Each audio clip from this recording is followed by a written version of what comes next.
Secret recipe MDH का जीरा SIP जल जीरा मसाला। सिप सिप जीरा सिप जीरा सिप MDH का जल जीरा जीरा सिप MDH का जल जीरा जीरा सिप। और देखिए बड़ी खबर, ब्रियांस्क में यूक्रेन के FPV ड्रोन हमले।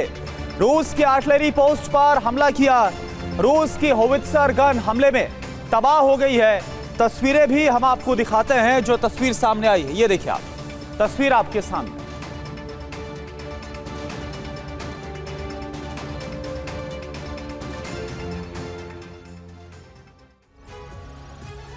तो काला सागर मोर्चा एक बार फिर से खुल गया है। अब यूक्रेन आक्रामक हुआ है, जिसने ब्लैक सी में रूस को बड़ा नुकसान पहुंचाया।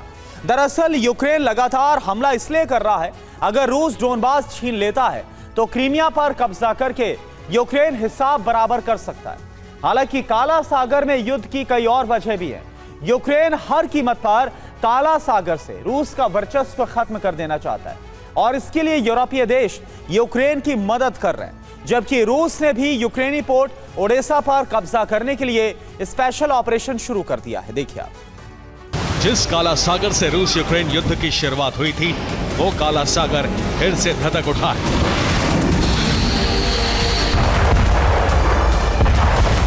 इस बार रूस ने नहीं बल्कि यूक्रेन ने ताबड़तोड़ हमले किए।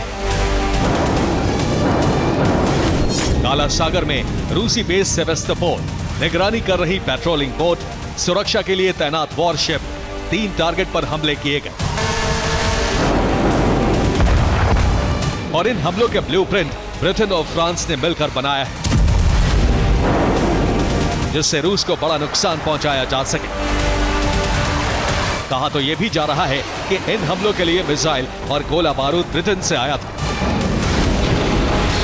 दरअसल यूक्रेन का प्लान है, अगर रूस डॉनबास पर कब्जा करता है तो यूक्रेन क्रीमिया पर कब्जा कर लेगा। वैसे भी 2014 से पहले क्रीमिया यूक्रेन के पास था। रूस ने हमला करके यूक्रेन से क्रीमिया छीन लिया था। अब रूस डॉनबास पर कब्जा करना चाहता है और वो ऐसा करने में करीब करीब कामयाब भी हो गया है। ऐसे में यूक्रेन क्रीमिया पर कब्जा करने के लिए आगे बढ़ रहा है।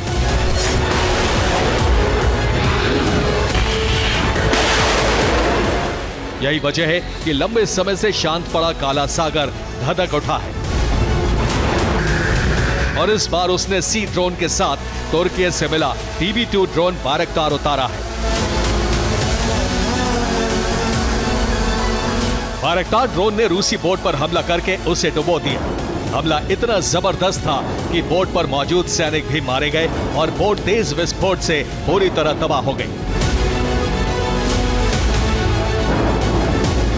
उसमें पहले आग लगी, फिर वो डूब गई। यूक्रेन ने गुरिल्ला युद्ध शुरू कर दिया है। उसने 1 दर्जन से ज्यादा जगहों पर हमला किया। इसके लिए अमेरिका के पोसाइडन ने जासूसी की। ये उसी की तस्वीर है जिसमें पोसाइडन के पास Su-35 दिख रहा है। इसी वक्त यूक्रेनी ड्रोन ने भी हमला किया था, जिसमें एक बोट डुबो दी।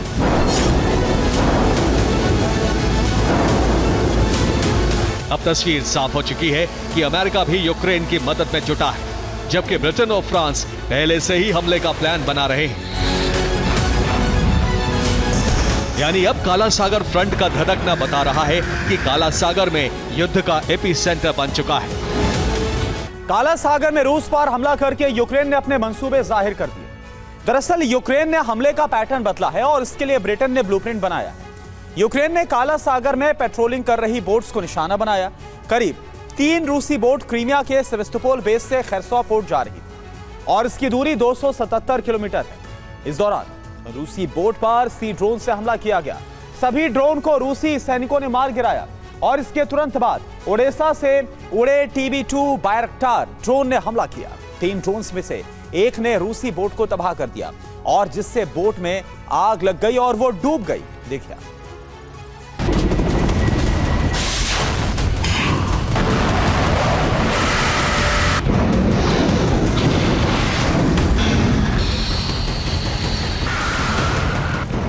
बाल्टिक सागर के बाद काला सागर भी एपिसेंटर बन चुका है। अगर युद्ध का स्तर बढ़ा तो परमाणु हमले की भी आशंका है, क्योंकि पेरिस वार्ता के बाद यह तय हो चुका है कि युद्ध विराम की संभावना खत्म हो चुकी है। अब यूरोप में नए समीकरण बन रहे। एक तरफ 26 देश अपने सैनिक यूक्रेन भेजने जा रहे हैं, दूसरी तरफ यूक्रेन में हथियारों की फैक्ट्री लगाई जा रही है। इसके लिए जर्मनी, फ्रांस, पोलैंड जैसे देश मदद कर रहे हैं, जिनका इस्तेमाल काला सागर हमले में भी किया गया। दरअसल रूस काला सागर रूट पर पूरी तरह से अपना दबदबा कायम करना चाहता है, जिससे पूर्वी यूरोप तक रूट को ब्लॉक किया जा सके। इसी वजह से रूस ओडेसा और यूक्रेन के दूसरे पोर्ट पर कब्जा करना चाहता है। अगर ऐसा हुआ तो यूक्रेन पूरी तरह से काला सागर से कट जाएगा और यूक्रेन होकर पूर्वी यूरोप तक जाने वाला सामान नहीं जा पाएगा। इससे यूरोपीय देशों को बड़ा नुकसान हो सकता है। इसलिए यूरोपीय देश यूक्रेन का क्रीमिया पर कब्जा कराकर रूस का कनेक्शन काला सागर से काट देना चाहते हैं। अब यूक्रेन काला सागर में ज्यादा आक्रामक हो चुका है। यूरोपीय देशों ने भी अपने वॉरशिप भेज दिए हैं। अगर यूक्रेन कमजोर पड़ेगा तो फ्रंट लाइन पर आकर रूस से मुकाबला किया जा सके।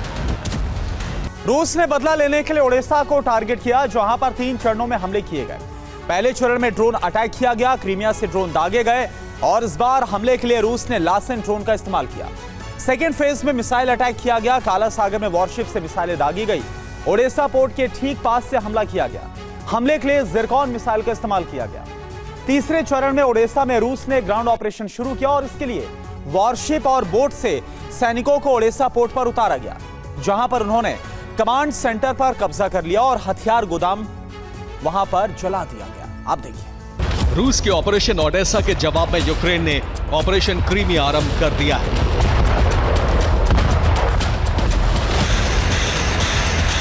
दो 2014 में जब से क्रीमिया पर रूस ने कब्जा किया है, तभी से यूक्रेन उसे वापस लेने की तैयारी में है।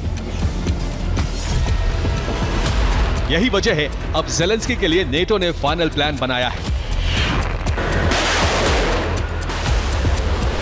इसलिए क्रीमिया में अलग अलग ठिकानों पर हमले किए जा रहे हैं। पहला टारगेट है सेवेस्तोपोल नेवल बेस, जहां काला सागर बेड़े का मुख्यालय है।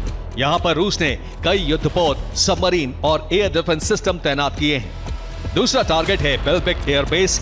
ये सेवेस्तोपोल के पास एक एयरबेस है, जहां रूस के फाइटर जेट तैनात हैं। इसके अलावा नाइना एयरबेस भी टारगेट पर है, जहां कॉम्बैट हेलीकॉप्टर तैनात हैं। ड्रोन भी इसी जगह से ऑपरेट होते हैं, जबकि सेंटर फॉर रडार और इलेक्ट्रॉनिक वॉरफेयर सेंटर पर भी हमला हो सकता है, जहां सुरक्षा के लिए एयर डिफेंस लगाए गए हैं। सिर्फ इतना ही नहीं, काला सागर में ब्रिटेन ने अपने फ्रिगेट और डिस्ट्रॉयर भी भेजे हैं, जो यूक्रेन की मदद कर रहे हैं, जबकि यूक्रेन ने काला सागर के लिए स्पेशल फोर्स तैयार की है, जिसने पिछले वक्त में कई बार हमले किए हैं। इसमें नेटो देश यूक्रेन की मदद कर रहे हैं। क्रीमिया में स्पेशल ऑपरेशन चलाया जा रहा है। नेटो के प्लान के मुताबिक यूक्रेन सेवेस्तोपोल पर तैनात वॉरशिप को नुकसान पहुंचा रहे हैं। लेकिन बात यहीं खत्म नहीं होती। यूक्रेन अब बड़े हमले करने की तैयारी में है, जिससे एयर और नेवल स्ट्राइक एक साथ करके क्रीमिया पर फिर से यूक्रेनी फ्लैग लहराया जा सके। Bureau report, TV9 Bharat. ये है सीक्रेट रेसिपी MDH का जीरा सिर्फ जलजीरा मसाला। Sip, sip, जीरा सिप, MDH का जलजीरा, जीरा सिप, MDH का जलजीरा, जीरा सिप।